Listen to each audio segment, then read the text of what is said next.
काव्यखंड हरि है राजनीति पढ़ आए। सूरदास जी के द्वारा लिखे गए चौथे पद के बारे में हम इस वीडियो में देख रहे हैं।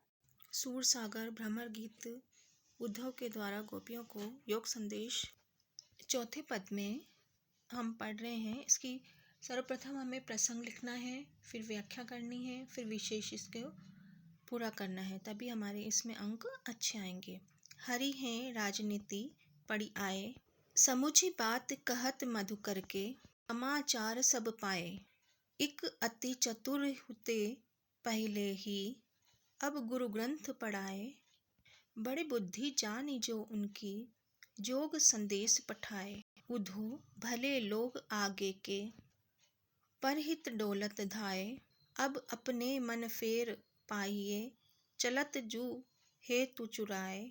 ते क्यों अनिति करे आपुन, जे और अनिति छुड़ाए। राज धर्म तो यह सुर, जो प्रजा न जाहि सताए। सर्वप्रथम हमें प्रस्तुत प्रसंग लिखना है। ये इसमें लिखना पड़ेगा हमें बच्चों। प्रस्तुत गद्यांश भक्त कवि सूरदास द्वारा रचित सूरसागर के भ्रमर गीत प्रसंग से लिया गया है। इसमें योग संदेश देने आए उद्धव को गोपियां अपने प्रेम का उपालप दे रही है। उनका कहना है कि श्री कृष्ण ने अब प्रेम के बदले राजनीति सीख ली है और उसी का प्रयोग योग संदेश देकर कर रहे हैं। इसके बाद हम व्याख्या पे आते हैं। आपको व्याख्या लिखनी है। गोपियां कृष्ण द्वारा भेजे गए योग संदेश को लेकर कह रही है कि एक तो कृष्ण पहले से ही चतुर थे और अब गुरु से राजनीति शास्त्र भी पढ़ाए हैं। उनकी बुद्धि कितनी विशाल है। इनका अनुमान तो इस बात से मिल गया है कि युवतियों के लिए योग साधना करने का संदेश भिजवा रहे हैं। अर्थात इससे यह प्रमाणित हो गया है कि वे बुद्धिमान न होकर मूर्ख हैं, क्योंकि कोई मूर्ख ही प्रेमी युवतियों के लिए योग साधना को उचित मानता है, बुद्धिमान नहीं। गोपियां कहती है कि हे सखी, पुराने जमाने में सज्जन पुरुष दूसरों की भलाई करने के लिए इधर उधर दौड़ते फिरते थे और यह आज के सज्जन पुरुष उद्धव जी हैं, जो दूसरों को दुख देने और सताने के लिए यहाँ तक दौड़े चले आए हैं।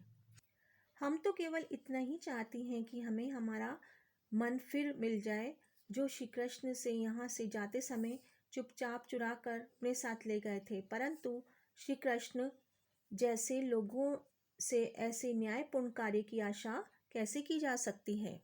अर्थात हमारी रीति तो कृष्ण से प्रेम करने की थी और कृष्ण चाहते हैं कि हम अपनी इस रीति को त्याग कर उनसे प्रेम करना छोड़ योग साधना को अपना लें।